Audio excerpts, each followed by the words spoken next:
Okay, now we're going to do part 6, and I'm going to show you how to sew a straight stitch, a zigzag stitch, and how to adjust your tension. So the instructions for straight stitching can be found on page 18 in the owner's manual. Per the manual, your thread tension dial should be set between 3 to 6. Here we have it set on 4. Per the manual, the stitch length should be set between 6 and 12. We have it set on 12 right now, okay? And then also just to be noted that 10 to 12 is a good setting for your stitch length for normal stitching, and 6 to 8 if you are basting or making gathering stitches. For the owner's manual, the stitch width should be set to 0 for straight stitch, which is what it's set on.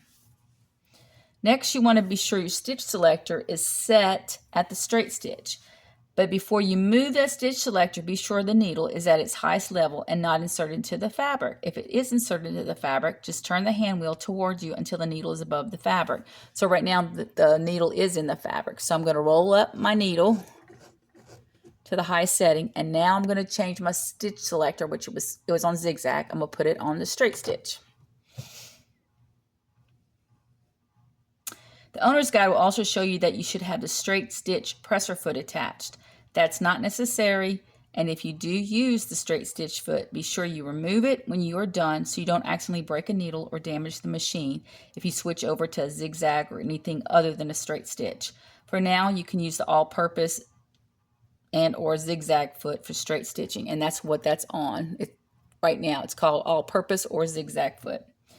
Page 17 of the manual has some tips that you can use for starting to sew. Some of those include: be sure your needle is the correct size for the fabric and thread you're using and that it's not damaged or bent. Be sure it's inserted all the way in to where it goes up here.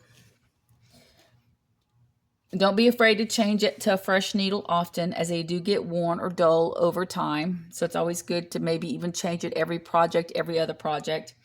Be sure to test your stitch on some scrap fabric from the project you're working to be sure the tension, stitch length, and stitch width works for your project. Be sure the scrap piece is double to mimic the seams you're sewing on your project. Adjust the controls as needed after you sew your sample piece. Before you place your foot under the presser foot, be sure the top thread and the bobbin thread has been pulled out about 4 inches to the rear of the machine, which it is in this case, okay? And you want to make sure you hold onto those 2 threads as you make your first few stitches, okay? And then when you place your fabric under the presser foot, be sure the bulk of the fabric is to the left of the presser foot and the seam allowance is to the right. You want to line up the edge of your fabric to whatever seam allowance that you are sewing. So if your project tells you to sew a 5/8 of a seam allowance, there's a line marked here on the faceplate right here that says 5/8, and you place it there. And then there's other lines going closer to the presser foot and some further out.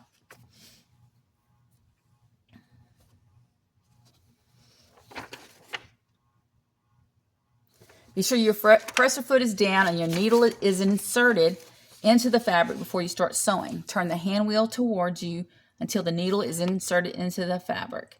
When sewing and using the foot pedal, remember the more you push on that foot control, the faster it will go.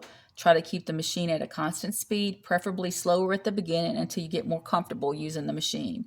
Be sure to start and end each seam with a few back stitches by using the reverse lever. It helps to secure the seam you're sewing, and this is the reverse lever over here.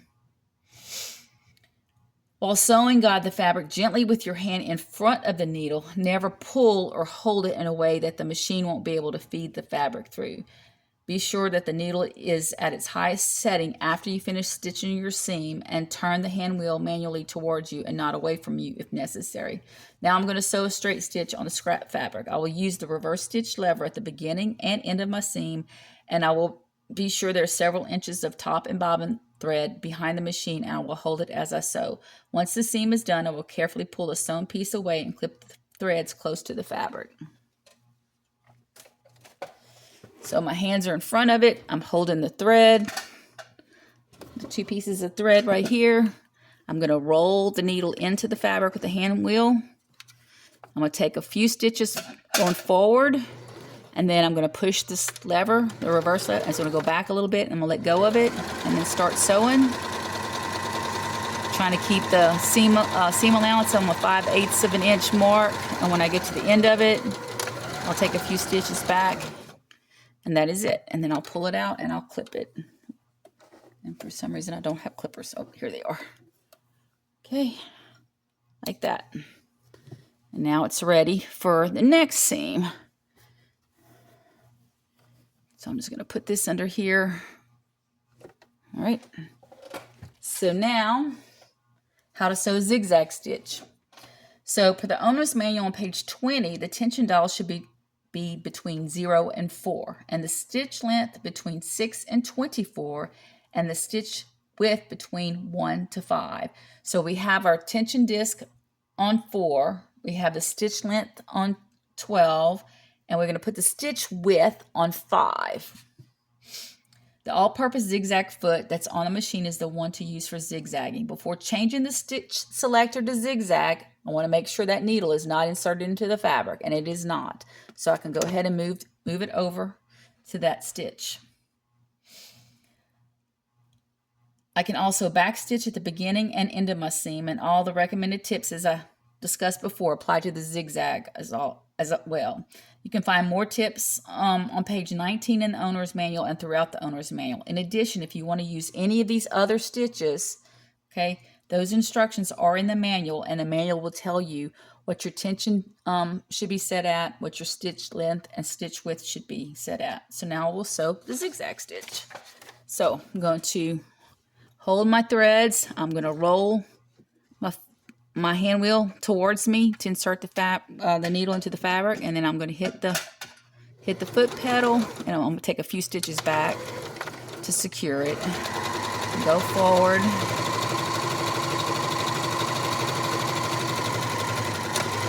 And like that.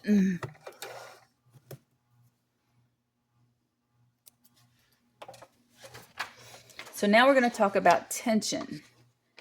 So the owner's manual on page 21 has more details on checking thread tension.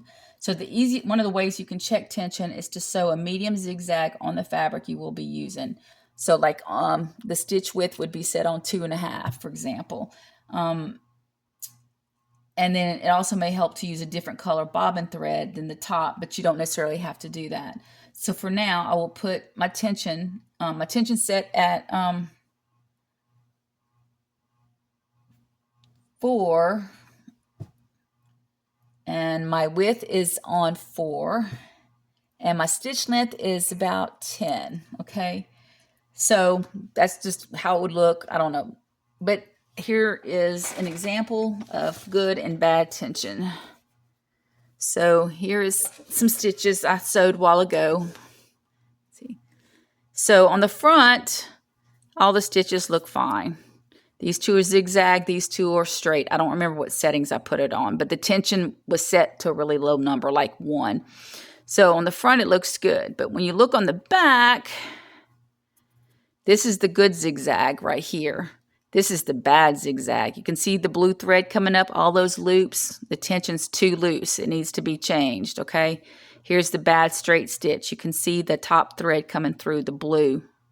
All right, so it needs to be changed. This looks good. So this zigzag and this straight stitch looks good. Let me see if I can get in closer so you can see better.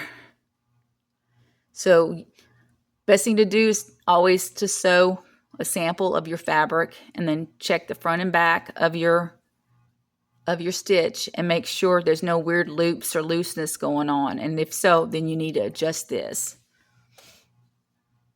So in the next section, I'm going to show you how to make a buttonhole.